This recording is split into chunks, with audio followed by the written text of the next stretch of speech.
Bu o'yinni avlodlar jangi deb atash mumkin edi.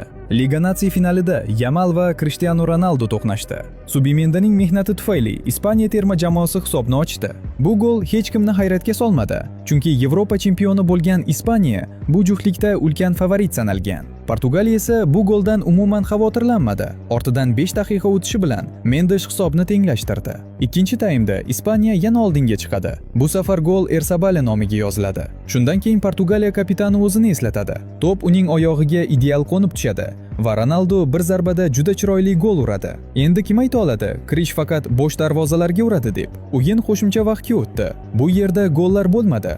Ronaldo va Yamal esa zaxiraga olindi. Penaltilar seriyasini ular skameykadan kuzatishdi.